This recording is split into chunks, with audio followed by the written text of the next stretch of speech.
एक महत्त्वाची बातमी येते चिमूर तालुक्यामध्ये वनविभागाच्या कार्यालयाची नासधूस करण्यात आली आहे। सरपण गोळा करणाऱ्या महिलांना ताब्यात घेतल्याचं हे कारण आहे आणि चंद्रपूरमध्ये वनविभागाच्या 3 चारचाकी गाड्या देखील फोडण्यात आलेल्या आहेत। महिलांना ताब्यात घेऊन हे गुन्हे नोंदवण्यात आलेत। 100 ते 150 ग्रामस्थांनी वनविभागाच्या पथकावर हल्ला केल्याची माहिती कळते आहे।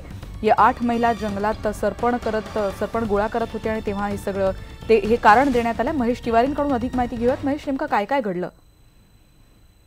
रेणुका, ताडोबाचा जो बफर झोन आहे, विशेषतः चिमूर तालुक्यातला पळसगाव वनपरिक्षेत्र आहे आणि त्या भागात जंगलामध्ये काही महिला गेल्या होत्या।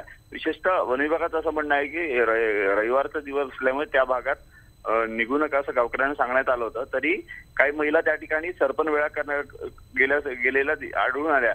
त्यामुळे त्या महिलांना वनविभागाच्या कार्यालयात आणण्यात आलं होतं आणि कारवाई सुरू होती आणि त्यानंतर कारवाईनंतर त्या महिलांना त्यांनी सोडून दिलं। मात्र ही बाब जेव्हा गावकऱ्यांना माहीत झाली तेव्हा 150 ते 200 पेक्षा जास्त नागरिक त्या ठिकाणी आले आणि त्यांनी तोडफोड सुरू केली। 3 वाहनांची तोडफोड करण्यात आली आणि काही वनकर्मचाऱ्यांना मारहाण झाल्याचं वृत्त आहे। नंतर वनकर्मचारी तिथून पळून गेले। तिथं कोणी नव्हतं। रात्री उशिरा हा प्रकार घडलेला आहे। आता या संदर्भात चिमूर पोलीस ठाण्याहून पोलिसांचं पथक त्या भागात गेलेलं आहे आणि वन विभागाच्या वरिष्ठ अधिकारी सुद्धा पोहोचत आहेत। त्यामुळे गावकऱ्यांवर गुन्हे दाखल होण्याची शक्यता नाकारता येत नाही। एकूणच अतिदुर्गम जंगलातला भाग आहे, त्यामुळे माहिती स्पष्टपणे बाहेर येत नाही। मात्र त्यामुळे त्या भागात एक तणावाचं वातावरण पाहायला मिळत आहे। धन्यवाद महेश, या माहितीबद्दल। आपण बघतोय की चिमूरमधली ही बातमी आहे आणि ज्याच्यामध्ये वनविभागाच्या कार्यालयाची नासधूस करण्यात आली। काही वेळातच आणखीन कारवाईला तिथे सुरुवात होणार आहे। पुढची महत्त्वाची बातमी, जम्मू काश्मीरमधल्या नागरिकांना विशेष हक्क देणाऱ्या राज्यघटनेतील कलम 35A या कलमाबाबत आज सुप्रीम कोर्टामध्ये सुनावणी होण्याची शक्यता आहे। काश्मीर खोऱ्यामध्ये यासाठी मोठ्या प्रमाणात गेल्या आठवड्याभरापासून धरपकड सुरू आहे। काही निर्णय येऊ शकतो याचा विचार करता सुरक्षा रक्षकांना तिथे मोठ्या प्रमाणात अलर्ट देण्यात आलेला आहे। काही वेळातच कदाचित सुप्रीम कोर्टामध्ये जम्मू काश्मीरमधल्या नागरिकांना जे हे विशेष हक्क देणारं कलम आहे त्याच्यावर सुनावणी होऊ शकते। जाणून घेऊयात हे कलम 35A नेमकं कशासाठी महत्त्वाचं आहे। तर 1954 मध्ये राष्ट्रपतींच्या आदेशावरून 35 कलम ही राज्यघटनेत समाविष्ट करण्यात आलं।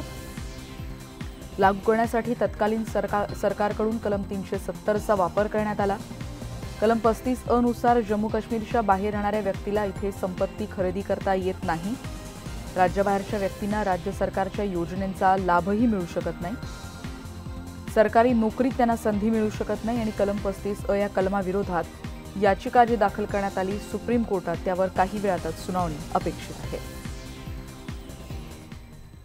शांततेची एक संधी द्या असं इम्रान खान यांनी पंतप्रधान मोदींना आवाहन केल्याची एक महत्त्वाची बातमी कळते। पुलवामा हल्ल्याच्या पार्श्वभूमीवर भारताकडून प्रत्युत्तराची कारवाई होऊ शकते आणि त्यामुळे पाकिस्तान आता बिथरलेला आहे। पाकिस्तानचे पंतप्रधान इम्रान खान यांनी शांततेची एक संधी द्या असं पंतप्रधानांना आवाहन केल्याचं कळतंय।